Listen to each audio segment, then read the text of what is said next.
sunglasses. These sunglasses, I'm good on that. No, bruh. Sunglasses. Take responsibility. I'm like, no, bruh. I'm good on the sunglasses. You sure, bruh? I'm like, I'm sure. Like, you just got aggressive. Like, you gonna make me buy the glasses? And so I had to realize I was delusional. I thought if you were a good person and you do right by people, that people will take your strong why. So I always hear people again, they say, E, what's your why? People hear me say that. So I did the Kevin Durant boy, the video blew up.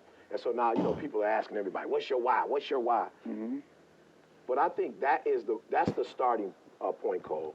I was watching ESPN 30 for 30, and the video that I did on Mike Tyson and Buster Douglas, 30 for 30, they really did that video. The video I did, they turned it into a documentary. Mm-hmm. And it is the story of Buster Douglas beating Mike Tyson. Nobody has ever beat him before. And when they asked the question, how, my mom died.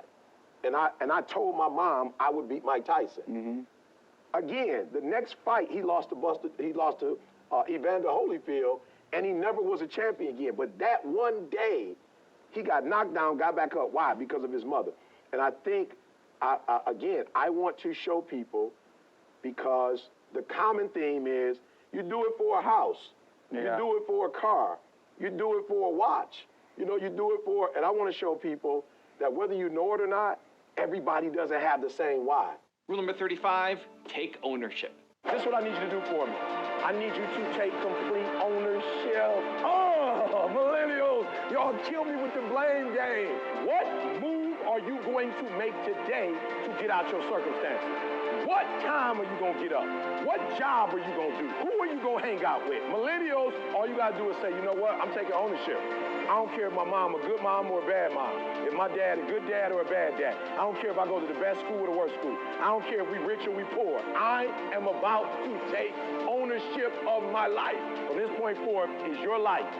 And you can do, my friend, with whatever you want to do with it. Rule number 36, never say no. If you want to get paid, you never say no. You never say it can't get done. Don't you ever say out your mouth it can't get done. Even if you feel in your heart it can't get done, you don't say it out loud. You let the broke folks say that. You let the folks they firing first say that. You always say it can get done. Even if you don't think it can get done, just say it and try to make up something. I'm being real. I'm being real. I don't deal with people who say, or they get paid real low in my company. They like maintenance when you say, I don't know how, or I don't think it can be done. I'm like, okay, cool. You won't be like at the end of the year, when bonus is getting passed out, you won't be getting no bonus. Rule number 37, model success. So when you look at E.T., yeah, I might be one of the top speakers in the world, but when you look at the other guys and you look at me, you see it's something different. You see the hat, you see the shoes. And so what I've been able to do is take the stuff from Zig Ziglar, take the stuff from Tony Robbins, take the stuff from Les Brown when I was younger, and listen, Nightingale. Like, I'm listening to the same people, Napoleon Hill. I'm listening to who everybody else is listening to, but I'm not just listening and going, do exactly what they say. I'm saying, E, you got to customize it. You got to make it work for you. You got to make it fit in your language. You got to make it fit for your audience. You got to make it fit for you. Rule number 38, don't surround yourself with takers. God told me to tell you to stop making plates for people who just trying to take it to go. Write that down. So God told me to tell you, stop making food for folks that just wanted to go plate. He told me to tell you that. There's somebody in the room, your life is screwed up because you making food for people who just wanted to go plate. I'm talking about your life, you are a great good person, you phenomenal, you got it going on, you making all these great meals, and it's a whole bunch of people coming to your house, and they got a to-go container, and they, listen to me very closely, my grandma taught me when I was young, my grandma had 14 kids who all had kids. And my grandma said, I will cut you. You can eat as much food as you want at the house. But if I swear if one of y'all little jokers take something out this house, you get in the business in front of your mama. In front of your, because I used to whip their butt, I'm whipping your butt too. With a switch. Don't take no food out of my house. You can eat as much as you want when you here, but do not pack a plate. And most of y'all running with people who, when you fix food, they come to your house and take it to go plate. They don't bring nothing. They not trying to help you. All they in your life to do is take. And you wondering why your life messed up, because you with takers. Rule number 39, put in the work. I'll never forget, I said, God, I want to be one of the best at what I do. I want to change lives. And I got a call from Les Brown. And I flew to go meet Les Brown. He said, E.T., you should be making at least $50,000 internationally and $100,000 internationally. I was like, what? He was like, yeah, kid, you good. So I went home. I was like, God, why ain't you making $50,000? He said, because we watching the World Series. Because you watching the NBA Finals. Because you watching football and you watching 3 games. You watching the 1 o'clock game, the 4:30 game, the 8 p.m. game, and then you watch ESPN to rewatch everything you watched. That's why you ain't successful. You're watching LeBron make his dreams become a reality. You're watching the Black Mamba make his dreams become a reality. If you put the same time LeBron put in, and I started studying, and I realized as an African-American male, I need to get a master's degree and a PhD in order to do what I'm doing. And guess what? I had to get up even though it was hard, and I had to take ownership of my life, take ownership of my time, take ownership of my day. Rule number 40, keep it real. Aggressive people finish first. It is what it is. Y'all from New York, you know what I'm talking about. I'm just for real. You come to New York, I promise you, if you don't want to get harassed, stay in the house. I'm talking about you in New York. It's 80 degrees. My man like sunglasses, bro. You need some sunglasses? I'm like, I'm good on sunglasses, bro. It started raining. He like, Papa, boom, you want an umbrella? I'm like, yeah, I need an umbrella. You know what I'm saying? They don't be playing in New York. They got everything for everything. My man was like, I was listening to the podcast. I heard your girl got, I got the Jelenia on discount, bro. Blah, blah, blah, blah. I'm like, on discount? On discount, bro. Y'all are great. And it ain't like you like, I'm good on the sunglasses. No, bruh. Sunglasses, these sunglasses, I'm good on that. No, bruh. Sunglasses. I'm like, no, bruh, I'm good on the sunglasses. You sure, bruh? I'm like, I'm sure. Like, you just got aggressive? Like, you gonna make me buy the glasses?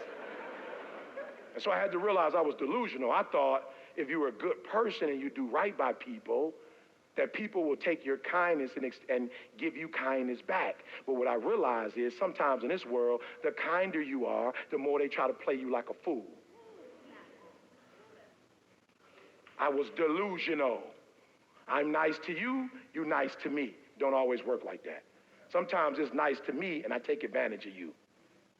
So some of y'all, you delusional. I just need you to do me a favor. When you are delusional, you can never get the outcomes you want because the premise in which you're operating from is a lie. So you got to work from truth. And some of us don't want to deal with truth because it's so difficult. E.T., you dropped out of school. E.T., you grew up in a certain community. In order for you to be able to do what you need to do like a Tony Robbins, there's some things that you don't have in your arsenal that if you can just admit you don't have it in your arsenal, then you can go get it. But until you admit that you don't have it, you'll never be able to do it. So I need you to do me a huge favor. I just need you to be real. And the reason why a lot of y'all don't want to be real, because some of you would rather be in a lie and at least have a lie than not have anything at all. You already know the reality about that relationship. You already know that job, your boss ain't about to cash you out. You're just scared to quit and start your own business because you don't know if you're going to do well or not. You know you shouldn't. Come on, be honest. You know you still shouldn't be at that job right now. Let me see your hand. Let's just be real. Let me see the hand. You know you shouldn't still. Raise it high. Don't play with me. Raise it high. You still shouldn't be at that job, but you're delusional. That one day is going to be your day. That one day you're going to merge your job and your calling together. It's not going to happen. You're going to have to just leave. Rule number 41, do not be outworked. So I'm working with the Cleveland Cavaliers. I'm talking about, I've been getting up at 3 o'clock in the morning. I'm putting videos out. I'm doing my thing. I never forget, y'all. I never forget. So I looked at the best of the best motivational speakers. And I told y'all what I saw, right? And so one time we ordered one of the top motivational speakers. We ordered some of his content. Like I'm studying my competition. My man, I'm talking about he fired. He one of the best of the best. But I called my man. I wanted to get one of his DVD series, one of the CDs. How long do you think it took for me to pay for it? And then how long you think it took to come? How long? Well, don't say forever. Give me a time frame. A month. Yep, 3 weeks to a month. I study my competition. I'm like, that. Oh, my man fired. My man fired. My man, oh, fire. My man, oh, his use of word. Oh, my man, his presence. Oh, this is phenomenal. But when I studied all of them, it takes 3 weeks to a month to get their stuff. I said, bingo, I got them. I got them. I'm going to go on YouTube and give my stuff away. Because guess what? If you're going through a divorce, you ain't got 3 weeks to wait on no doggone video. If your mama got cancer or you got cancer, you ain't got 3 weeks to a month to wait for your video. So I'm saying they better than me, but they will not outwork me. I will get up every day and put some on. Anybody ever been on YouTube and you saw some of my stuff on YouTube? Just raise your hand. You ever saw my stuff? Did you see my stuff come on at 10 o'clock in the morning? Come on, be real. You ever see my stuff come on at 8 o'clock in the morning? No, my stuff come when? 3 o'clock in the doggone morning. I'm doing it every day at 3 o'clock in the morning. I'm telling y'all, the breakthrough, I'm going to break these boys. Why? Because where they come from, they couldn't get up at 3 o'clock in the morning if they wanted to. They smarter than me. They come from privilege. They got the language. They got the code. They got the rules. They grew up in it. But they will not get up earlier than me. They will not put out more content than me. Beast mode. 1, 2, 3. Beast mode. 1, 2, 3. Beast mode. 1, 2, 3. Beast mode. I beast mode my way to number one. I beast mode my way to number one. Rule number 42, man up. I'm talking to the creator at 3 o'clock in the morning, and I ain't where I want to be. And I'm like, God, I ain't where I want to be. And he was like, you stop being a victim. I said, what you mean a victim? Well, it ain't my fault my mom got pregnant at 17. It ain't my fault my daddy wasn't there. It ain't my fault they couldn't get along. It ain't my fault. He said, boy, you grown. You ain't 10 no more. The decisions you make right now is up to you. You crying about something that happened to you when you was a kid. You ain't even no kid no more. You a grown man. Take full ownership. The stupid stuff you doing, your parents didn't make you play no video games. And what you crying about? So what your daddy wasn't there? Your mama ended up getting married. What you crying about? He went to work every day. He never beat you. He never abused you. Your mama did the best she knew how to do. What you crying about? You grew up in a house. What you crying about? You was never sexually assaulted. What you crying about? Did somebody beat your butt because you did something you wasn't supposed to do? What you crying about? Nobody just came home and started whipping you. Man up. Principle number 2, man up, stop crying. Rule number 43, want it bad enough. When you want to succeed, as bad as you want to breathe, young man, then you will be successful in any area of your life. And so listen to me very closely. I say this to you. I never said when you want to succeed as bad as you want to eat. Because you can go 21 days, maybe 30, if you're Gandhi or Gandhi's mother without eating. Fast. You can fast for 30 days. I never said when you want to succeed as bad as you want water, because you can go about 3 days or so without it. I said when you want to succeed as bad as you want to breathe, you probably only got a minute or so. Then you'll be successful. Rule number 44, fight for your breakthroughs. So everybody always asks me, E.T., what was it like being homeless? I don't remember. What was it like eating out of trash cans? I don't remember. I ain't on that. Let me tell y'all the hardest part of my life. The hardest part of my life was not being homeless. I ain't had no dreams or no goals. I didn't want nothing. Eating out of trash cans wasn't the hardest thing I've ever done. The hardest thing I ever did